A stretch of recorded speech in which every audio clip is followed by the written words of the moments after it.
Welcome to the Real News Network. Today coming to you from the United Nations in New York City, and we're now joined by Susan Manuel, who's the Chief of Peace and Security Section in the United Nations Department of Public Information.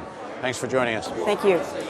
So, you do a lot of work with communications with UN peacekeeping missions, and certainly one of your more complicated ones is Darfur. So talk about what's happening on the ground with peacekeeping in Darfur now, and what are the challenges?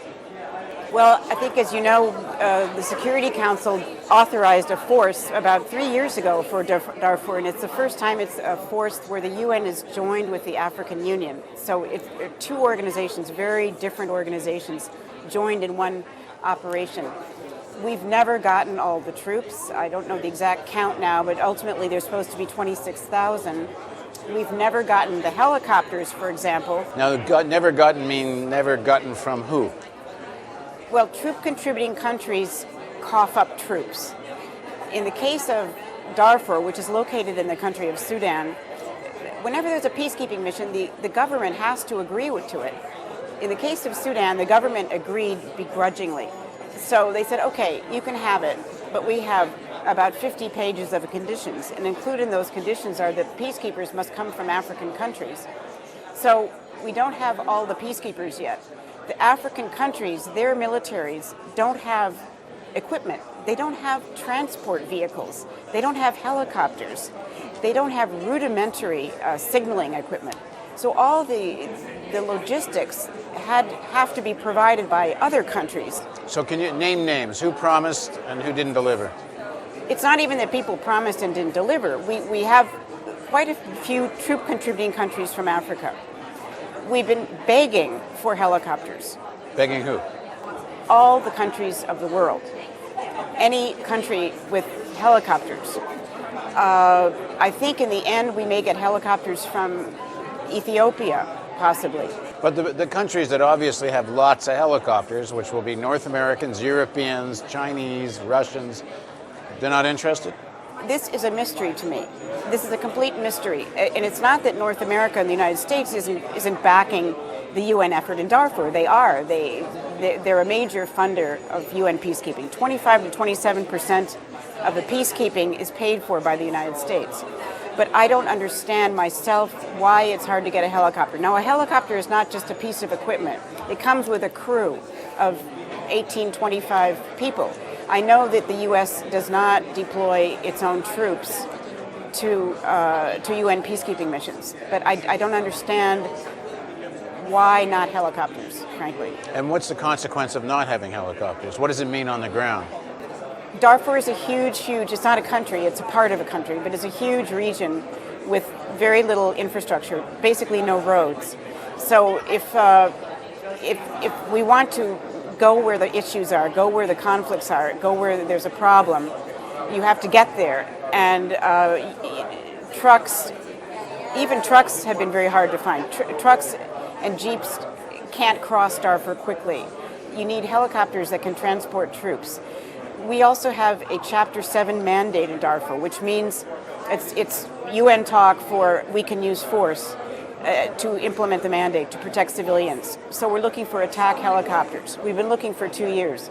No one has contributed these. Again, attack helicopters are not something that you buy at Walmart. You know, they come with soldiers who know how to operate them. So it's a unit that we're looking for. And what's happening in terms of the civilians on the ground now? I mean, Darfur's off the front pages. It's even off the middle pages of most newspapers. To what extent are people suffering as a consequence of your mission not being able to be better equipped? For the most part, as I understand it, the outright attacks are less frequent than they were a couple of years ago. Government attacks. On civilians. Attacks on civilians by government. There is interfactional conflict, but I don't think it's raging. I think they call it low level. But the real problem is that most of the civilians are in camps. They're mostly out of their homes. And an entire generation of young people is now being raised in these camps. I mean, they've spent a good part of 5 years in the camps. And this is probably breeding a lot of unrest. It's a lot of people who want to go back to their homes, which don't exist anymore, which may be now occupied by other Darfurians. So It's not a problem that has gone away. It's gone out of the headlines, and that's really sad because it needs to stay in the headlines to get the contributions. And what can the UN do to pressure countries to put up what the UN thinks they should be putting up in terms of helicopters, soldiers, and other such support? Perfectly frankly, I think the fact that it's sort of gone off the headlines and that it's not at the top of our talking points these days, I think that's a problem because public and political pressure is what pushes advances. Now, there is the whole issue of the indictment by the International Criminal Court of President Bashir. That threatened to push us off course. We who are involved in the world of peacekeeping, worried that, there are two strands to a peace process. One is implementing the peace, protecting the people, making sure the peace agreement is enacted. But the other is justice and ensuring that war criminals don't do it again and are prosecuted and punished. So sometimes two sides of the house or two sides of the process almost feel like they're conflicting because we really feared that there would be repercussions by the government against... And were there? Not against the peacekeepers, but there were against the humanitarians. Half of the humanitarian agencies have been kicked out.